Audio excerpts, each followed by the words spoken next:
Salut les sportifs, c'est Hermano, j'espère que tout se passe bien pour vous. En tout cas, moi je suis très heureux de vous recevoir pour un nouvel épisode du podcast de Nakan. Épisode, eh bien, si on suit notre planning de diffusion, qui est en face à face, qui est en amoureux avec mon cher co-animateur et coproducteur de ce podcast, j'ai nommé le grand Greg, aka Trinakan. Oui, c'est ça. Bonsoir Hermano, bonsoir les auditeurs. Donc c'est notre 26e épisode de la saison 2, c'est juste ? Ouais, je crois bien. Hein. Je crois que tu as bien compté. Enfin, de toute façon, c'est toi la caution technique et les chiffres, hein, Greg. Mais il me semble que c'est cet épisode 26. Non, mais je te confirme, c'est l'épisode 26.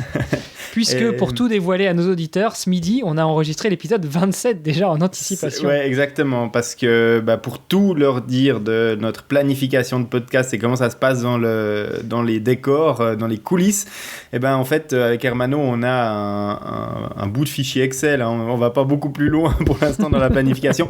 Où, en début de saison, on liste un petit peu tous les sujets qu'on aimerait aborder au cours de la saison. Alors, bien évidemment que ça évolue au fur et à mesure de la saison sportive, de l'année, et puis cette année des conditions un petit peu particulières qu'on a vécues, donc c'est vrai qu'il y a eu pas mal de changements dans cette liste éditoriale, mais par contre là c'est vrai qu'on reprend un petit peu la liste des thématiques qu'on aimerait aborder pour cette fin de deuxième saison, hein, déjà parce que on arrive tranquillement vers le mois d'octobre, donc il va rester à peu près 2 mois de diffusion, et puis on va mettre fin à cette saison 2, mais bon, ça c'est de la musique d'avenir, mais je me disais juste en disant l'épisode 26, c'est quand même pas mal, 26 épisodes déjà maintenant pour une saison de podcast. Ouais, c'est pas mal. Et puis surtout que, je sais pas si tu as bien compté, mais sur la saison 1, on a fait pile poil 20 épisodes. Donc ce qui fait que depuis 1 an et demi, puisqu'on a commencé en avril 2019, eh bien on a déjà fait 46 épisodes. Alors bien sûr, il y a quelques hors-série et il y aura d'autres hors-série, mais je trouve que c'est pas mal. Hein. On a un petit peu choyé les oreilles de nos auditeurs. Moi, je trouve qu'on est assez productif, mais bon, on laissera juger du côté qualitatif à nos auditeurs et puis du choix des sujets, savoir si ça leur convient. Et puis on rappelle là qu'ils peuvent venir nous mettre un petit commentaire sur les plateformes de podcasting. On est pas mal connecté à Apple Podcast parce que c'est là qu'on a le plus de retours. Donc un petit commentaire sur cette plateforme-là. Et puis nous, on note et puis on intègre bien évidemment ces retours justement pour le fichier Excel qui concernera la saison 3.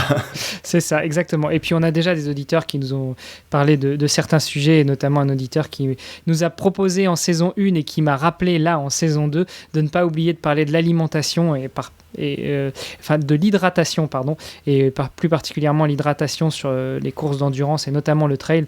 Donc c'est bien noté. Tu parlais tout à l'heure de l'aspect qualitatif. Alors je tenais à faire mon mea culpa. D'ailleurs, tu m'as grondé la semaine dernière quand on a mis en ligne à la dernière minute l'épisode avec Fred Bousseau. J'ai fait un petit micmac dans le montage et c'est vrai que la qualité de ton son n'était pas bon. Donc si vous avez laissé tomber l'écoute de l'épisode parce que la qualité du son ne vous satisfaisait pas, eh bien rechargez votre appli de podcast parce que Greg a refait le montage et il a remis un épisode avec un son digne de ce nom. Donc mea culpa, en tout cas j'espère que sur les prochains épisodes on fera les choses bien comme il faut dans les règles de l'art. Ouais, c'est vrai qu'on essaye de faire, mais je t'ai pas grondé Hermano, je t'ai juste fait souligner que dans la multitude de fichiers .mp3, .wave qu'on se partage les uns les autres parce qu'on enregistre à distance, pas Skype, mais on s'enregistre localement, puis on s'échange les fichiers, et puis c'est vrai qu'après on a une multitude de fichiers dans un répertoire qu'il faut reconstituer, savoir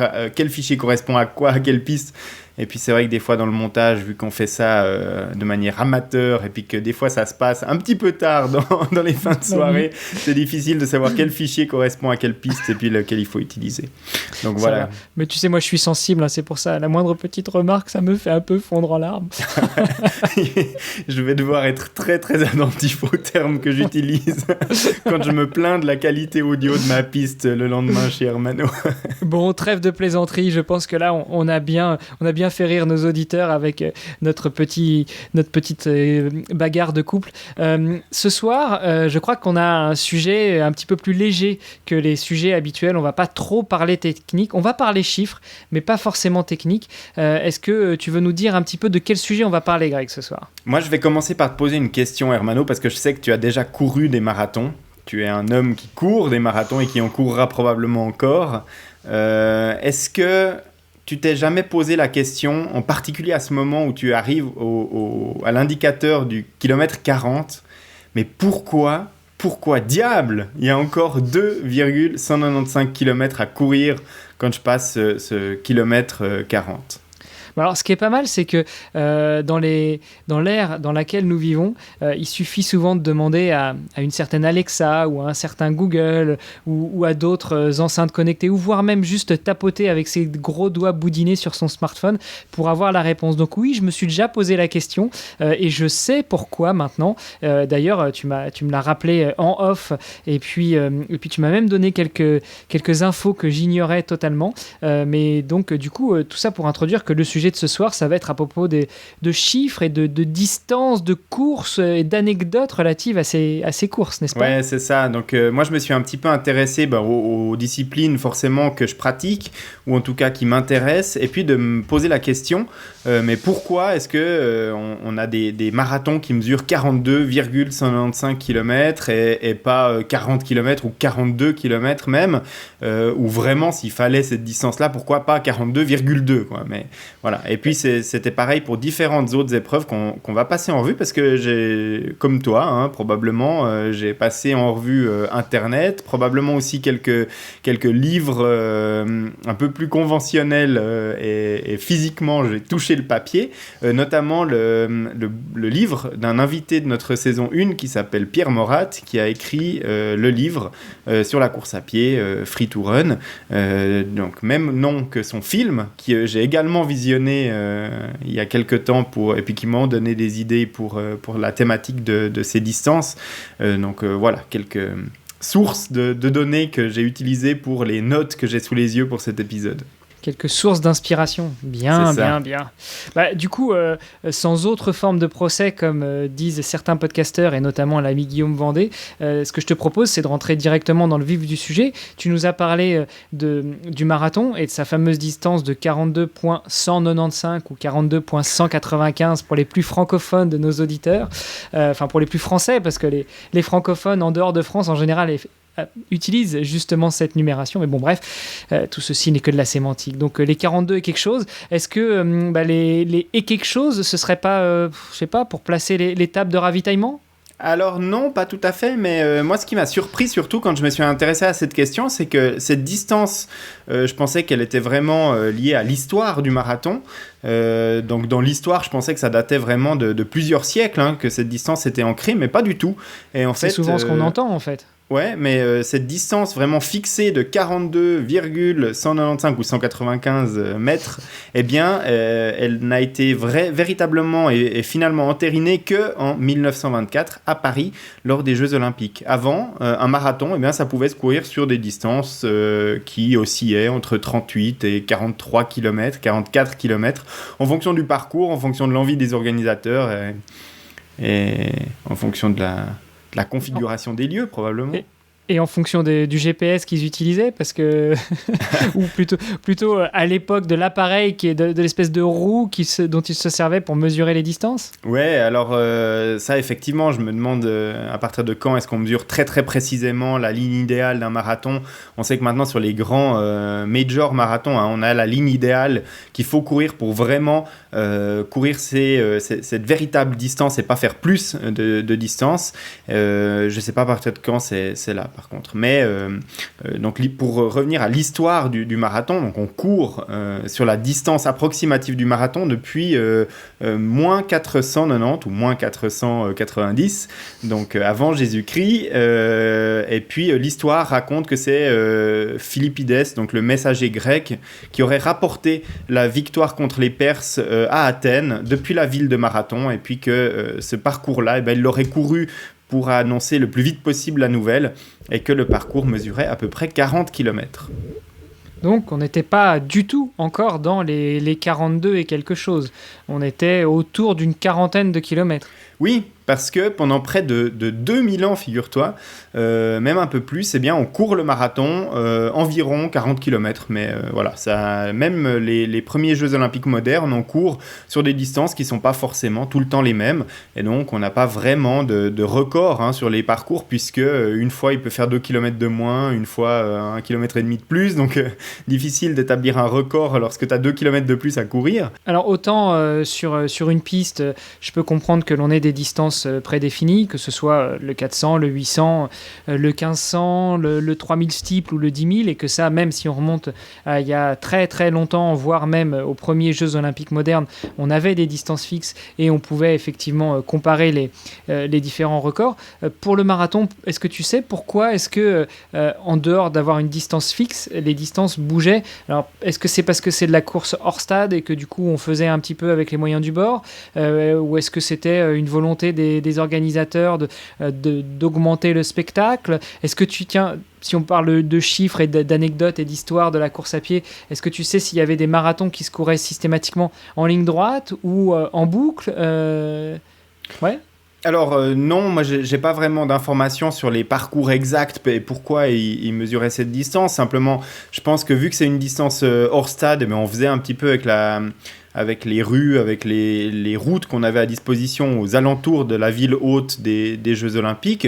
Et puis, je pense que c'est posé le problème au moment où le sport a commencé à devenir un lieu où on bat des records, où on s'améliore, etc. Et je pense que autant les athlètes que les fédérations que le CIO a voulu une distance qui est toujours la même pour le marathon, pour pouvoir dire, nos athlètes, comme sur 100 mètres, comme sur 1500 mètres, ils peuvent venir battre le record olympique lors d'une édition des Jeux.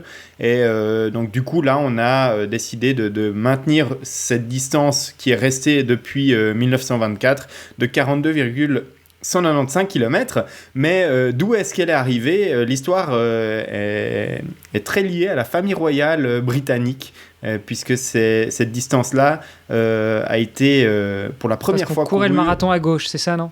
Alors peut-être, mais en tout cas, elle a été courue pour la première fois en 1908. Lors des Jeux de Londres, et puis c'est quelques petits caprices de la famille royale britannique qui ont fait que le parcours faisait exactement ces 26 miles et quelques poussières, parce que l'organisateur a dû se plier à 2 demandes de la famille royale. La première, c'est les enfants de la famille qui demandaient à voir le départ depuis la pelouse du château de Windsor. Et donc le parcours a été légèrement adapté pour qu'effectivement ils aient une belle vue sur le départ. Et puis Édouard VII, donc le roi, qui a exigé que la course se termine juste au pied de la loge royale où il était présent pour l'arrivée de ce marathon. Et donc voilà, on a exigé que le départ se passe ici, on a exigé que l'arrivée se passe ici, et puis on avait un parcours, et donc du coup, en faisant partir de là, aller jusque là sur le parcours établi, ça a donné ces 42,195 km. Donc, grosso merdo, on peut estimer encore à l'heure actuelle qu'entre les jardins de Windsor et les fenêtres du Palais Royal, il y a 42,195 km, où ce marathon-là faisait quelques détours.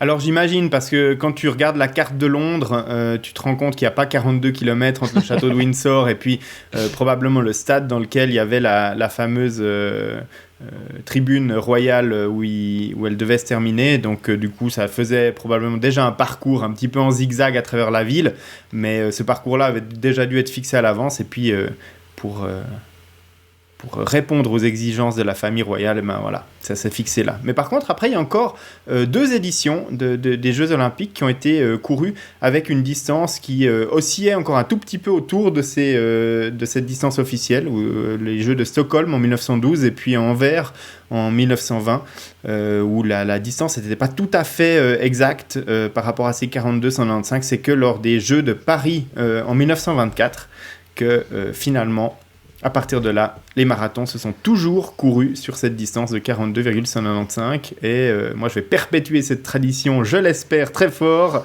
d'ici quelques semaines au marathon de Lausanne. Bon, en plus, ce sera à domicile, donc ça devrait bien se passer pour toi. Oui, nous, on commence à plus pouvoir voyager dans beaucoup de pays là en ce moment, donc heureusement qu'elle est à domicile cette course. Ouais, je peux même pas dire que je vais venir courir avec toi, ne serait-ce que sur le semi, parce que les Luxembourgeois sont persona non grata en Suisse, donc ce serait dommage. Oui, et puis malheureusement le semi a été annulé, et puis l'organisation n'a maintenu que la distance marathon, parce que le nombre d'inscrits était limité, et donc du coup c'est la seule course qui va peut-être encore pouvoir avoir lieu. Bon, donc là, on parle de marathon. Alors, pour les Français chauvins et qui aiment le sport, vous aurez quand même noté, et je ne le savais pas, que les derniers Jeux Olympiques qui se sont passés à Paris, c'était en 1924.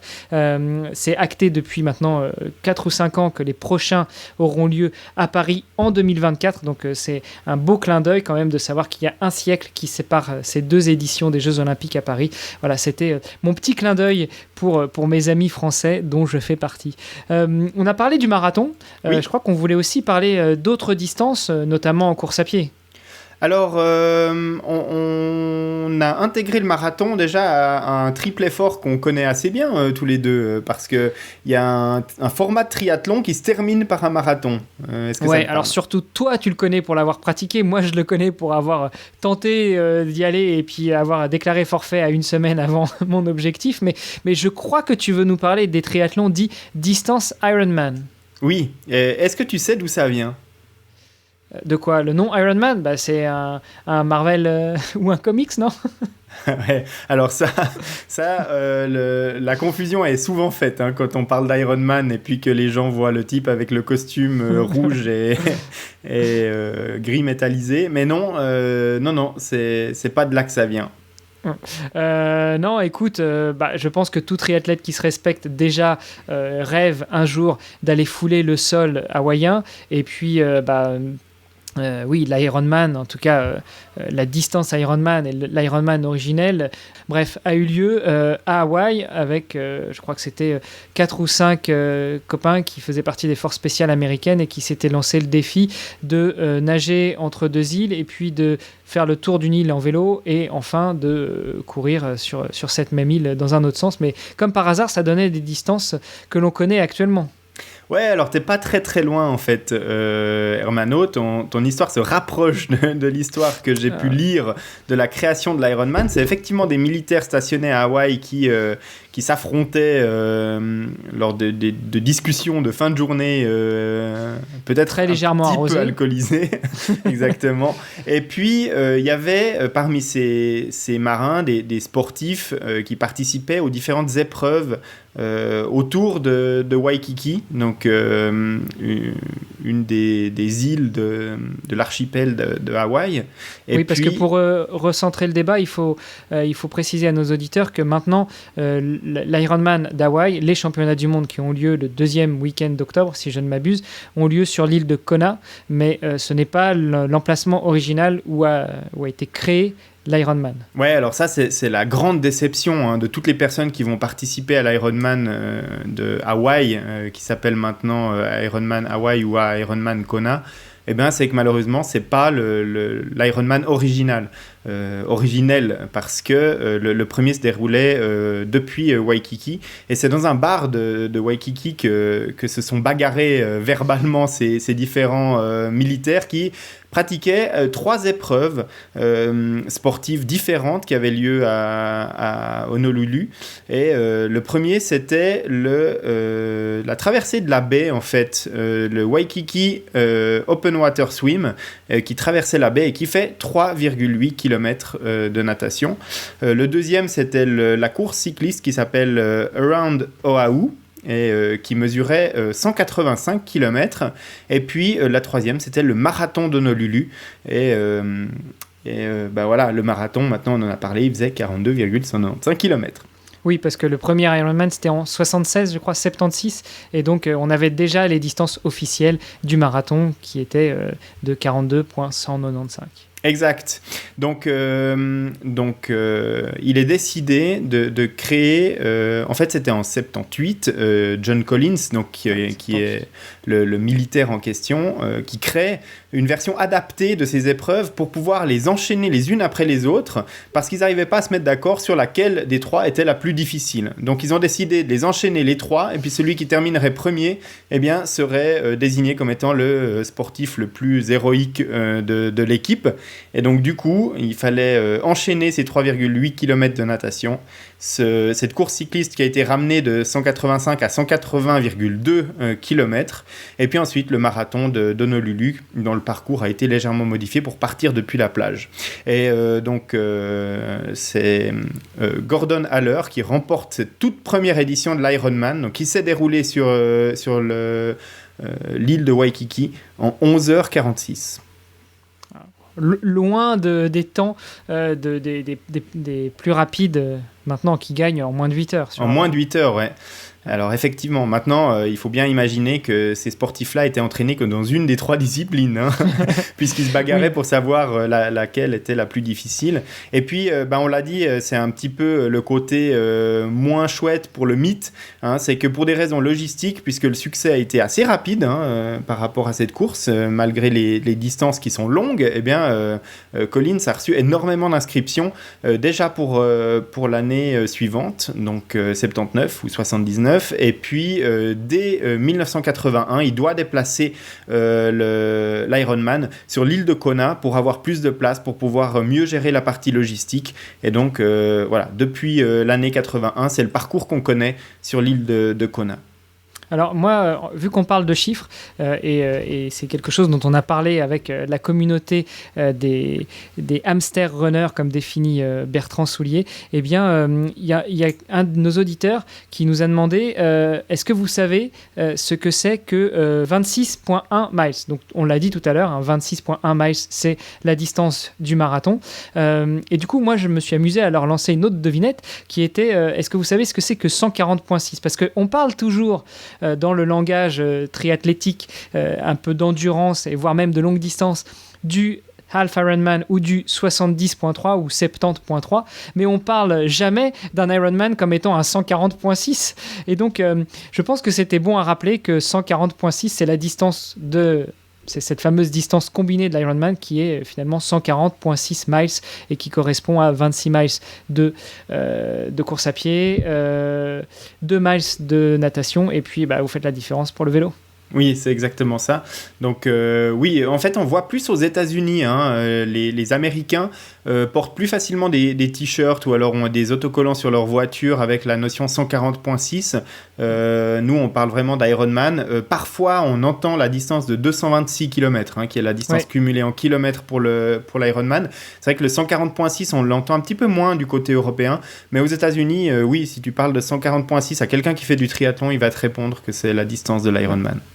Alors, je sais que pendant un moment, il y avait une série, je crois que c'était Ironman qui avait lancé ça, les 100 ou les 200, tu sais, où tu enchaînais plusieurs centaines de kilomètres. Mais ce n'était pas les distances Ironman, c'était des distances où la part belle était beaucoup plus faite au vélo qu'à la natation ou à la course à pied. Je me souviens plus de ces séries. Il y avait les Tristar Series qui étaient 1 km de natation, 100 km de vélo et 10 km de course à pied. Ça faisait des triathlons de 111 km. Ouais, voilà, ça devait être ça. Et je sais plus si c'était Ironman qui avait lancé ça, mais voilà, on a joué un petit peu aussi avec les chiffres pendant un moment. Ouais, c'était Tristar, je crois, le label qui organisait ça. Malheureusement, le label a disparu et ses courses n'ont pas été reprises. Où Faris Al-Sultan d'ailleurs excellait, je me souviens, pendant un certain temps. Ok, donc on a parlé marathon dans le cadre de l'Ironman. Est-ce qu'il y avait d'autres distances mythiques comme ça ou d'autres anecdotes dont tu voudrais nous abreuver ? Alors moi j'ai une autre distance, alors c'est pas forcément la distance d'une épreuve cette fois-ci, mais j'ai fait du cyclisme sur piste, et sur piste en fait c'est assez facile parce que les pistes mesurent en général une distance avec laquelle on arrive avec un certain nombre de tours à faire 1 kilomètre, c'est-à-dire que les pistes font en général 200, 250 voire 333 mètres, et donc du coup c'est facile, tu fais 5, 4 ou 3 tours et puis tu as fait 1 kilomètre, donc là c'est relativement facile. Puis je me suis posé la question, mais pourquoi est-ce que nos pistes d'athlétisme font 400 mètres ? parce que c'est pas facile de faire 1 kilomètre sur une piste. Il faut faire 2 tours et demi, et puis on a des lignes droites sur cette piste de 400 mètres qui font pas tout à fait 100 mètres, donc il faut rajouter un petit bout pour faire des 100 mètres. Donc pourquoi est-ce qu'on a des pistes qui font 400 mètres ? Écoute, je n'en sais strictement rien, mais tout ce que je sais, c'est qu'il y a une des pistes sur laquelle je m'entraîne à Luxembourg qui dépend du campus international, qui est un campus anglophone. Et pour le coup, il y a une piste de 333 mètres. Alors quand j'ai des 1000 mètres à faire, j'aime bien y aller parce qu'effectivement, comme tu l'as dit, c'est beaucoup plus simple pour se calibrer. Par contre, quand tu dois faire des 200, des 400 ou des 800, là, c'est un peu plus chiant. Alors, je ne sais pas pourquoi est-ce qu'on a des pistes qui font 400 mètres. Eh bien parce que y a une raison historique à ça. Alors la première, je pense qu'il y a aussi une raison pratique, c'est que si on fait une piste de 200 mètres, les virages sont trop serrés, on est sans arrêt en train de tourner et on se casse la figure et on n'a pas des performances qui sont optimales. Et puis si on a une distance qui est beaucoup plus grande, donc on pourrait imaginer une piste de 500 mètres, je pense que ça poserait pas trop de problèmes. Mais si on a une piste par exemple de 1000 mètres, eh bien ça devient très difficile, par exemple, de la mettre dans un stade qui est multi-usage, avec un terrain de foot au milieu, etc. Donc ça devient beaucoup trop grand. Mais en fait, la distance de 400 mètres, elle serait issue en fait des jeux de Grèce antique où les coureurs à pied ils s'affrontaient sur 2 tours de leur stade. Et puis ce stade-là faisait 200 mètres. Donc du coup, on a gardé cette distance de 400 mètres parce que je pense que tourner dans leur stade, comme je le disais, ça fait une course qui tourne beaucoup et donc du coup sur laquelle on n'arrive pas à développer une performance maximale.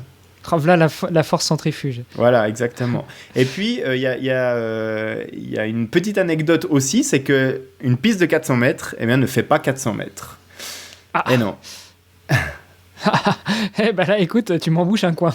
Oui. Mais combien fait-elle alors ? 401, 402, 398 ? Elle fait 398,12 mètres à la corde du couloir 1. Parce qu'on mesure la distance de 400 mètres à 30 cm à l'intérieur de ce couloir 1 parce qu'on part du principe qu'un athlète ne va pas courir à la corde parce qu'on le sait, s'il touche la ligne ou le petit muret qui est à l'intérieur du couloir 1, il est disqualifié. Et donc du coup, naturellement, il faut de la marge. Et donc cette marge est calculée de 30 cm s'il y a un muret rigide à l'intérieur de la piste, 20 cm s'il y a juste une ligne qui est dessinée. Et donc du coup, la corde du stade fait un tout petit peu moins de 400 mètres. Ça, c'était juste pour la petite anecdote. Alors, pour ceux qui ne l'auraient peut-être pas forcément compris, c'est aussi une des raisons, parce que tu parles de mesurer à 30 cm de la corde de la piste, c'est aussi une des raisons pour laquelle quand on voit des compétitions d'athlétisme et des athlètes qui partent tous, enfin sauf pour le 60 ou le 100 mètres, mais qui partent tous à des positions différentes sur la piste, eh bien c'est tout simplement parce que quand on est donc à la corde, c'est-à-dire au plus près du cercle, au plus près du stade de foot, on va dire, enfin du terrain de foot, eh bien la distance fait quasiment 400 mètres, donc elle fait 400 mètres à 30 cm ou à 20 suivant la mesure, mais par contre quand on est dans le dernier couloir le plus éloigné du terrain de foot, eh bien là la distance n'est pas la même, donc pour une question d'équité, eh bien on augmente ou on diminue le plot de départ et après charge aux athlètes de se rapprocher de la corde. Alors oui, pour les épreuves longues, par exemple le 10 000, on va voir les athlètes qui s'alignent derrière une ligne qui fait un arc de cercle pour que plus ils sont proches du centre, plus ils doivent courir de distance supplémentaire pour compenser cette distance-là. Et puis si on regarde le 200 mètres par exemple, qui se court donc sur un demi-tour, eh bien on va voir les starting blocks qui sont alignés avec quelques mètres d'écart chacun les uns des autres, effectivement pour compenser cette distance supplémentaire que les couloirs extérieurs vont parcourir en plus dans les virages. Ouais. Voilà, donc ça c'était pour l'anecdote sur les distances relativement à la piste. Je crois que tu as une autre anecdote sur la piste. Oui, et ça en fait, pareil, je me posais la question déjà quand je faisais du cyclisme sur piste et puis quand je vais m'entraîner au stade à Lausanne pour faire mes séries sur la piste. Pourquoi ne serait-ce pas le stade Coubertin ? Oui, c'est le stade de Coubertin. Ouais. Qui me rappelle quelque chose, avec une jolie piste bleue. C'est ça, les auditeurs comprendront dans 2 semaines. C'est ça. Donc, effectivement, je vais au stade de Coubertin et je me rends compte que comme quand je fais du cyclisme sur piste et quand je regarde des meetings meetings d'athlétisme à la télévision, que je regarde des courses de speedway ou encore d'IndyCar aussi à la télévision, eh bien, je me rends compte d'une chose, on tourne toujours dans le même sens sur ces pistes. Oui, bah c'est vrai qu'à la limite, on est libre de tourner dans le sens qu'on veut, mais en tout cas, sur les compétitions officielles, le marquage est toujours dans le même sens, ce qui fait que ça nous amène toujours à courir dans le même sens. Est-ce que ce ne serait pas lié au sens de rotation de la Terre ? Non, parce que dans les deux hémisphères, donc que ce soit l'hémisphère nord, l'hémisphère sud, on court dans cette même direction. D'accord. Alors dis-nous pourquoi est-ce qu'on court toujours dans le même sens ? Alors, j'ai été très surpris quand j'ai lu ça, mais en 1913, il y a plusieurs scientifiques qui se sont lancés dans une étude internationale. Et lors de cette étude, ils ont trouvé que l'être humain, en fait, avait une faculté neurologique à courir plus vite dans le sens inverse des aiguilles d'une montre, plutôt que dans le sens des aiguilles d'une montre. Et donc, ils ont fait plusieurs tests par rapport à ça. Et en fait, voilà, c'est neurologique. Et on est plus apte à courir dans ce sens-là. En tout cas, la majorité des gens sont plus aptes à le faire. Et puis, en faisant des tests sur beaucoup d'individus, ils se sont rendus compte que... avec des athlètes qui étaient entraînés à courir dans les deux sens, et bien sûr, sur 1000 mètres, on constatait un écart qui pouvait aller jusqu'à 2 secondes. Ah ouais, quand même. C'est pas négligeable. C'est pas négligeable, surtout à haut niveau. Donc, depuis que cette étude est sortie en 1913, on tourne tous, en tout cas pendant les compétitions, dans le même sens de la piste. C'est ça. Et même à l'entraînement, quand tu viens par exemple au stade de Coubertin à Lausanne, s'il y a beaucoup d'athlètes qui s'entraînent, je te recommande de courir dans le même sens qu'eux. Oui, non, mais, parce que tu vas vite te faire ramener à l'ordre si tu cours dans le mauvais sens. Très clairement, mais ce que je voulais dire, c'est qu'en compétition, c'est normé et de toute façon, on ne verra jamais un départ en compétition dans le sens inverse, enfin dans l'autre sens de la piste. En revanche, quand tu t'entraînes et que tu es seul ou peu nombreux sur la piste, tu peux te permettre de t'amuser à tourner dans l'autre sens. Peut-être aussi pour éviter ce fameux syndrome du marathonien où comme on court toujours dans le même sens, ou même les gens qui font toujours le même parcours de course à pied finissent par avoir certaines blessures d'un côté et pas de l'autre, eh bien on conseille souvent de changer de parcours, mais aussi de changer de sens quand on s'amuse à faire des boucles ou des tours sur la piste. Alors, effectivement, en course à pied, je pense que dans la pratique d'un coureur amateur qui fait de temps en temps quelques séries sur piste, mais qui s'entraîne sinon sur route et chemin, je pense que ça aura peu d'impact. Je pense que pour un athlète qui s'entraîne plusieurs heures par jour sur la piste, je pense qu'effectivement, ça peut valoir la peine aussi de faire un équilibrage, entre guillemets, de l'entraînement. Par contre, juste pour la petite histoire, le vélo de piste, forcément, pour pas qu'il y ait d'accidents dramatiques, on tourne tout le temps et toujours dans le même sens sur la piste de cyclisme.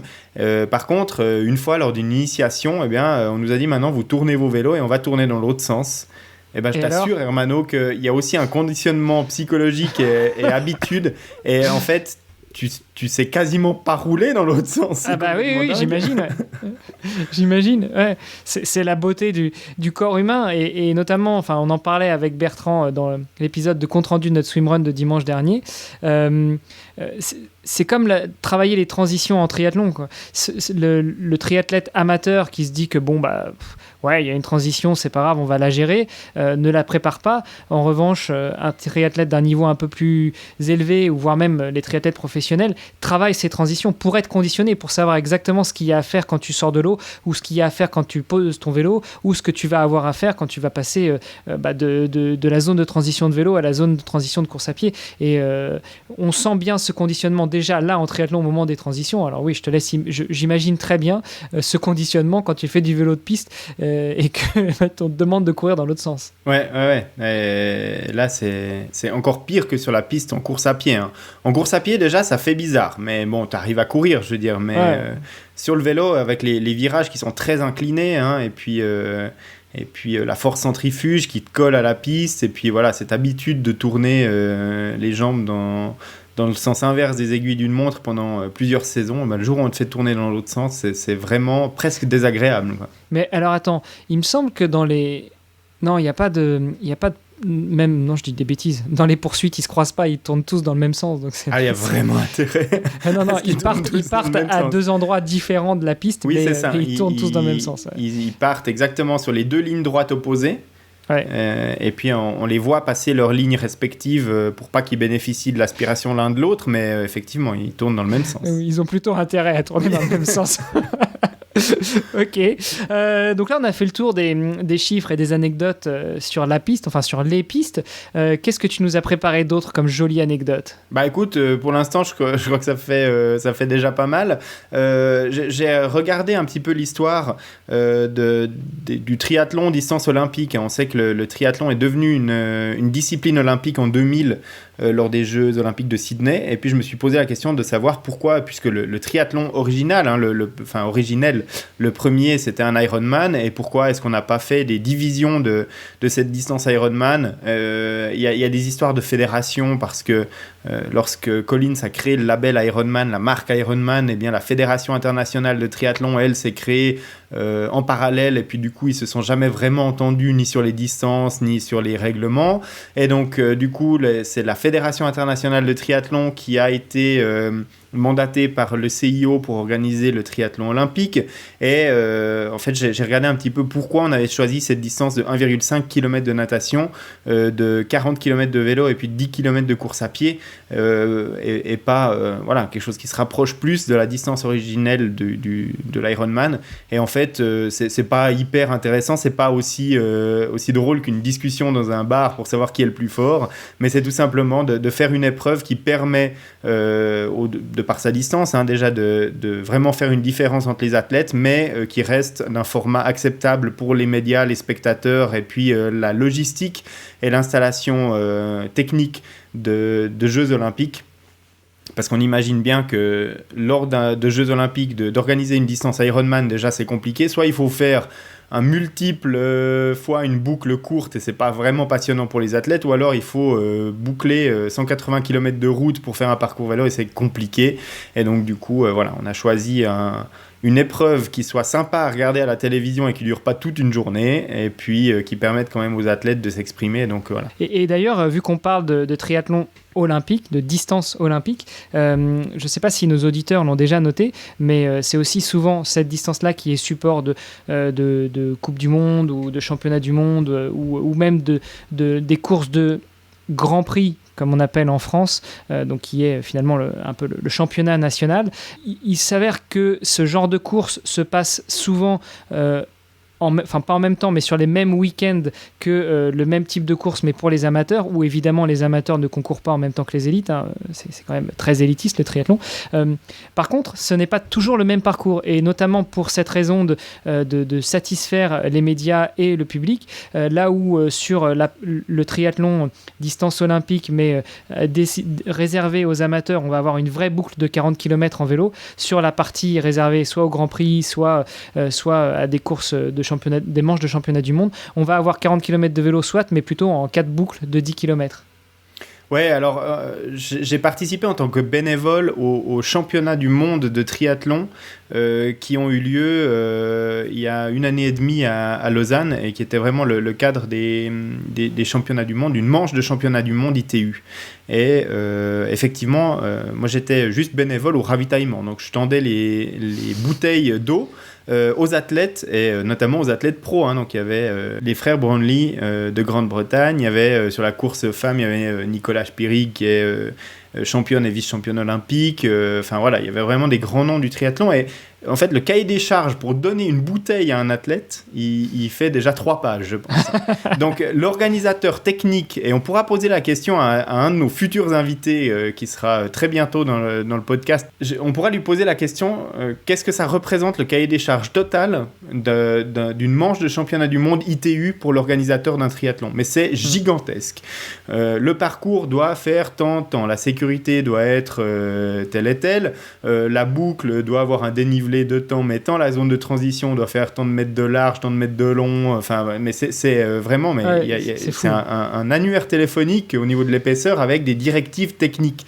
Donc effectivement, le parcours est souvent différent pour les courses élites que pour les courses amateurs, tout simplement parce que les élites, il y aura un peloton de 30 à 40 élites qui vont participer à la course, et puis il y aura peut-être 1200 amateurs. Donc on imagine déjà bien que c'est pas tout à fait les mêmes besoins. Et puis au niveau des médias, de mettre des caméras de télévision, des infrastructures sur un parcours de cyclisme qui mesure 20 km, c'est un petit peu compliqué. Donc c'est pour ça que souvent ça tourne sur des boucles de 5, 6, 7 km pour les professionnels et les élites. Et voilà, des caractéristiques techniques spécifiques pour ce genre d'épreuve, il y en a des centaines, voire des milliers. Ouais. Tu vois, je te l'ai déjà dit, hein, c'est toi la caution technique de ce podcast, Greg. Mais juste pour la petite anecdote, pour finir cet épisode, donner une bouteille d'eau à un athlète élite, c'est super compliqué parce que y a les règles antidopage qui rentrent en ligne de compte. C'est-à-dire que tu dois ouvrir la capsule de la bouteille d'eau parce que tu dois la tendre à l'athlète ouverte. Mais par contre, l'athlète, au moment où il approche, il doit voir que c'est toi qui ouvres la bouteille, qu'elle n'était pas ouverte avant. Tout simplement parce qu'il veut être sûr, au moment où il boit la bouteille, que lui, il n'y aura pas quelque chose qui a été mis dedans la bouteille qui pourrait lui faire passer un test positif. Donc les athlètes sont apparemment sensibles à ça et effectivement ils regardent et ils vérifient et ils ne prendront la bouteille dans la main du bénévole que s'ils ont vu le bénévole tourner la main juste avant de la lui distribuer pour être sûr que la bouteille est clean. Et c'est qu'un des exemples. Donc ça veut dire que si tout d'un coup tu décapsules une bouteille, que tu la tends et que les deux athlètes qui t'ont vu la décapsuler ne la prennent pas, soit parce qu'ils en ont déjà une, soit parce qu'ils arrivent au bout de la course, et bien la bouteille, soit tu la bois toi parce qu'il fait chaud au moment où tu es bénévole, soit tu peux plus la distribuer en tout cas à un autre athlète élite parce qu'elle est potentiellement, elle est plus réglementaire. Et voilà, juste être bénévole à ce niveau-là, ça m'a appris des trucs que j'ignorais totalement sur les règles antidopage, quoi. Écoute, je pense qu'on pourra faire un épisode entier sur le ravitaillement des athlètes professionnels. Ah, j'imagine, ouais. Déjà, en 45 minutes, 1 heure, tu pourras nous lire les 3 pages du cahier des charges. ouais, on va faire ça. Mais on posera quand même juste la question à notre invité qu'on aura prochainement dans le podcast parce que je suis sûr qu'il a des anecdotes très intéressantes à dire sur les cahiers des charges de l'ITU pour les courses internationales. Ouais, bien sûr. Bah écoute, Greg, je trouve qu'on a fait encore un bel épisode, on a balancé plein d'anecdotes qui n'étaient même pas forcément les nôtres, mais en tout cas les anecdotes historiques sur les distances de nos courses favorites. Ce qu'on peut éventuellement proposer à nos auditeurs, c'est que déjà, s'ils en ont d'autres, qu'ils n'hésitent pas à nous contacter, ça nous fera plaisir d'en parler, d'en échanger, de les relayer, peut-être même de faire des jolis posts sur Instagram avec les anecdotes que nous raconterons nos auditrices ou nos auditeurs. Et puis, comme tu l'as rappelé en début de ce podcast, le meilleur moyen aussi de faire connaître le podcast de Nakan et de nous faire très plaisir, c'est d'aller sur Apple Podcast, de nous laisser une note évidemment 5 étoiles ou peut-être un peu moins si vous voulez qu'on s'améliore sur certains points, et puis nous laisser un commentaire, ça nous permet de nous faire connaître et puis surtout de faire découvrir le podcast à ceux qui ne le connaîtraient pas. Exact, voilà, t'as tout dit. J'ai tout dit. J'avais pris l'habitude de citer une des revues justement qui nous a été laissée, mais vu qu'on enregistre ces épisodes avec un petit peu d'avance, ce sera plus si evergreen et donc je passerai mon tour. Mais pour nos auditeurs qui vont faire un tour sur podcast.nakan.ch, ils auront remarqué que chaque 2 semaines, quand on publie un épisode, on met aussi les derniers commentaires. Ça permet de mettre en avant aussi nos auditeurs qui nous laissent des gentils petits mots doux. Oui, exactement. Toi, quand tu fais les notes des épisodes, tu mets ce genre de choses. Moi, tu peux me gronder aussi. Tu parles non, mais il fallait pas le dire, je repasse derrière toi, en fait. Mais tu peux me gronder. Moi, j'oublie assez souvent de faire cette partie-là de la note des épisodes. Mais je vais essayer de... Vu qu'on en est sur ces petites anecdotes techniques, je dirais que je repasse de temps en temps derrière toi pour mettre ces commentaires et puis aussi pour changer le numéro, le lien de l'épisode. Comme ça, nos auditeurs peuvent retrouver facilement l'épisode en allant sur podcast.nakan.ch. Là, on vous a dit par exemple que c'était l'épisode 26 de la 2e saison. Il y en a déjà eu 20 dans la première. Donc, c'est l'épisode numéro 46 au total. Donc, vous faites podcast.nakan.ch/46 et vous tombez sur les notes de cet épisode. Eh bien, écoute, c'est parfait comme ça. Voilà. Greg, merci beaucoup pour toutes ces informations, pour cette superbe soirée. Puis je te donne rendez-vous dans 15 jours.